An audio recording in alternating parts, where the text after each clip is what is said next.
Oh, yeah, middle of the night, the U.S. women's national team tied Portugal. So they advance.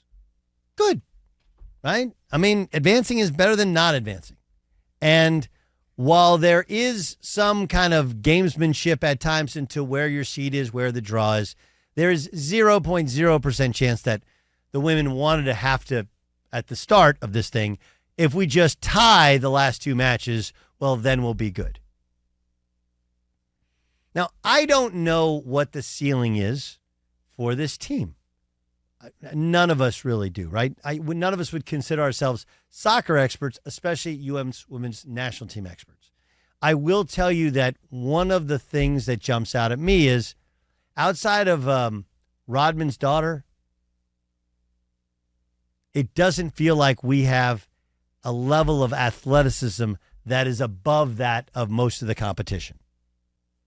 Right? Like when you watch high-level soccer, you watch Messi, especially now, but even when you watch Messi back when he was playing in the World Cup, like it's just, in basketball, they say their sneakers squeak different. They're just different. And I don't feel like we have any difference makers, which is weird considering we've been the best team. But I got to tell you, the team is, they're in this weird space where you have the mix of old and new, right? It doesn't appear to have the joy, the energy, the passion of playing, one, for each other, but two, maybe the front of their chest.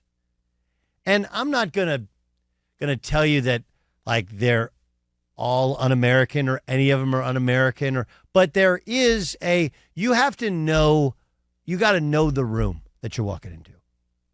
Right? You got to understand the room you're walking into.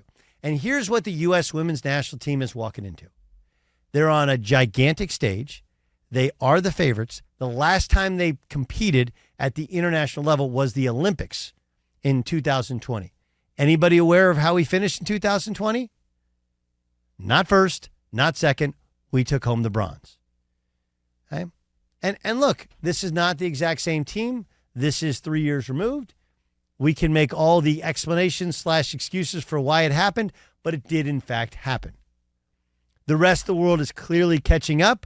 We had suffrage before anybody else. We had women's high school and college soccer before anybody else. And now everybody else is like, hey, you know what? This is the most popular sport in the world. We're going to send our best and our brightest. And we kind of get bored in America and soccer becomes boring. And some of our best female athletes, a lot of them are playing basketball. Some of them are playing volleyball. Some are playing, you name it. We have so many options, but we do have 350 million people. We have more resources, a more diverse base of athletes than anybody else. We should be better. Does it mean we should just roll out of bed and whomp everybody, 11-0, 12-0? No, but we should be better. Here's Carly Lloyd, of course, former national team member. She's currently an analyst for Fox Sports, on the draw earlier today. You never want to take anything for granted. You put on that jersey and you want to give it everything you have for the people that came before you, for the people that are going to come after you. And I'm just not seeing that passion. I'm just seeing a very lackluster, uninspiring, taking it for granted, where winning and training and doing all that you can to be the best possible individual player is not happening. Okay, I'm actually bothered a little bit by what Carly said, and I understand the place that she's coming from is not the place that I'm coming from. She said you put on that jersey for all the people that came before you and all the people that came after you. You missed a whole bunch. How about everybody else? You put on USA across your chest. You represent me and everybody else. And maybe most importantly, you represent every young girl and young woman in this country. That's how you have to play. Now, look, I'm not going to compare the world. Well, I will. I'll compare the Women's World Cup to me coaching in Israel last year. Okay, I coached in Israel. It was the Maccabi Games. What is that? That's the Jewish Olympics. And I told those guys what I would tell these young ladies, the exact same thing. Right? When you put on USA across your chest, They act like they love you, but they despise you. Out of envy, out of whatever thoughts they have of American interests, over the thought that you are, even if you're not, you're the most humble person, you're seen as an arrogant American. You have to do more. Expect the officiating to be bad. Overcome it. Expect people to not like you. Overcome it. And do it together. And you don't just represent yourselves. That's bull. Well, you represent everybody who came before you, everybody came after you. Yes. And 350 million people. You represent the country that had Title IX. You represent the country that had women's suffrage way earlier than most, I think, almost all of these countries.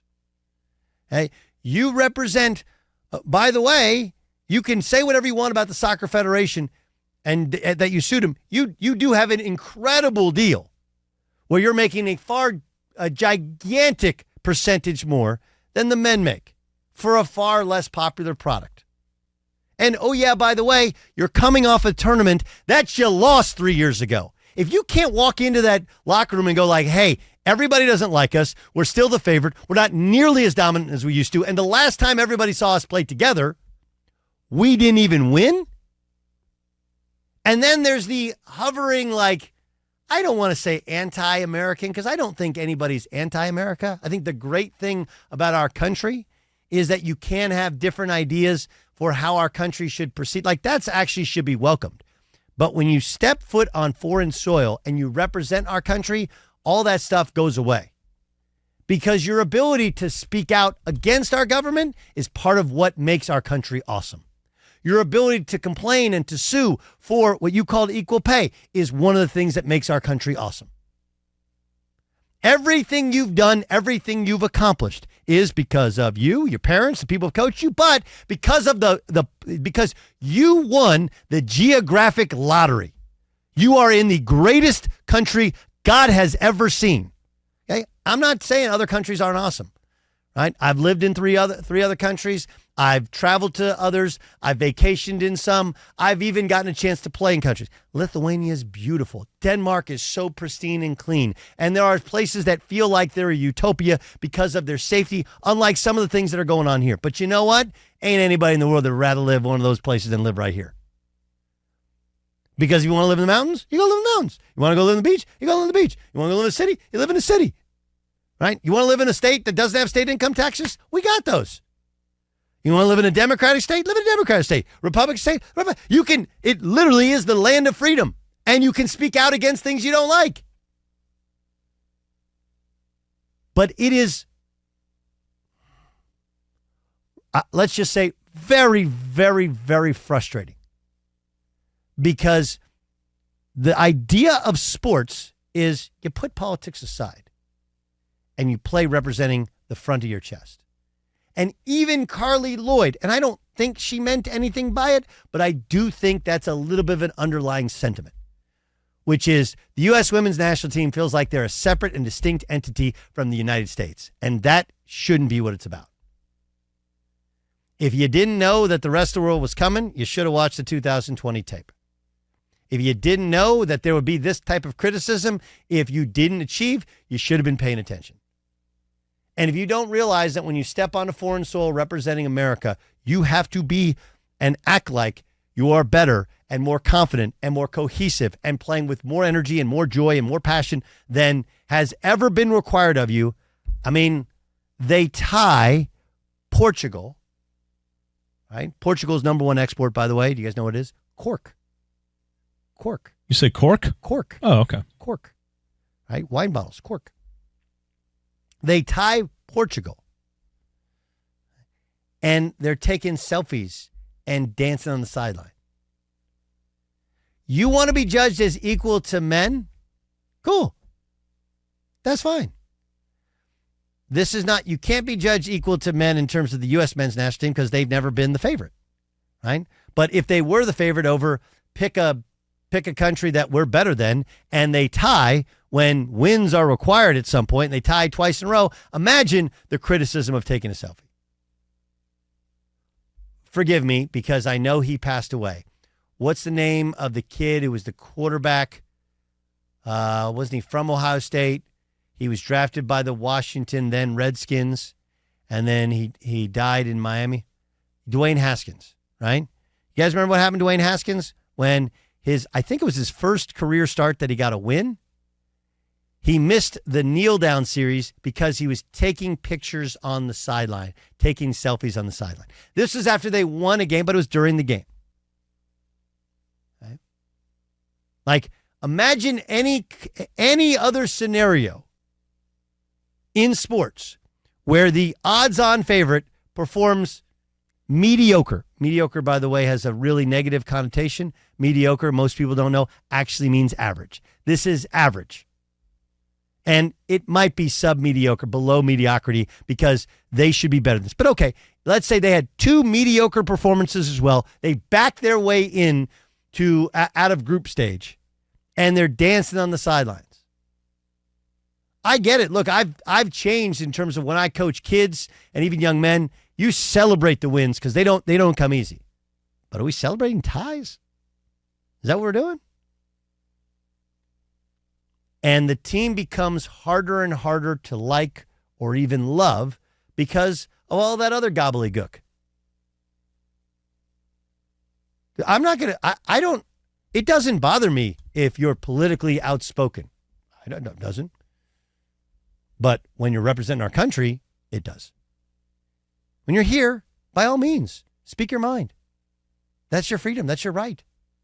Okay? But there has to be a completely different narrative created by the U.S. Women's National Team. If you want all of us to embrace you, and by the way, if you want to actually play with that passion, the letters on the front of your chest should provide all the energy and fuel that you possibly need. And sadly, it is not. And I would say that there's probably a 15 to 20% of sports fans are like, kind of hope they lose. And if you think that's anti-American or not patriotic, you may be right. I would tell you that those Olympic teams in basketball in 2004, for example, and the World Championship, right, which was in Indy like in 2002 that lost, those teams were utterly and completely unlikable. And I can tell you, even as a basketball player, happy they lost. Deserved to lose. Good for the rest of the world. And I'm kind of getting there with this team. Yes, John Ramos. Would that help to reset a mindset of a team if that happened? Like if I think they have Sweden. Sweden hasn't won yet, but I think they would get Sweden in the first round of the knockout round. Sweden's, again, I don't know about individual teams. Okay. I'm not going to sit here and profess to know. Sure. I do know that in my very short amount of research, in the last World Cup we won, and the last Olympics the following year we lost, right? Sweden, I believe, was medaled in both. Yeah, they're good, right? very so good. they're good. Yeah, but my question would be like, do they need that humbling to rise up again to become, because, you didn't get humbled by losing that, not winning the Olympics? You're saying they should have already been humbled is what you're pointing. Yes. Yeah. Okay. Yes. And like this may be, and I may be speaking way out of turn, but whether or not most of or any of these women agree with the stance of Megan Rapinoe and whatever, there's a portion of at least the media that thinks these ladies don't love America. You go over and above and beyond, when they see the national anthem playing, and you kind of sell it. And yeah, you sell out a little bit because that's what it's about. This country provided you every resource needed to be the best in the world and pays you handsomely to compete, to give every possible. And I can't tell you if they're playing with the effort. I don't know enough about soccer. I just don't think we're that great talent-wise. I just don't. I think our talent is average to slightly above average, and we win because we just have more quality ladies that have played more higher-level soccer, and we don't have a Ronaldo, we don't have a Messi, we don't have a breakthrough athlete. We don't have any sort of superstar. I really think that's what's at play. But when you're like that, you have to win, not just with a team concept and toughness, and we have some size, but also by playing harder, more passionately, more cohesive. And this has always been the thing that drives you crazy about watching other countries. They seem to play for their country. It matters more to them. It just does. It is everything to them. Everything.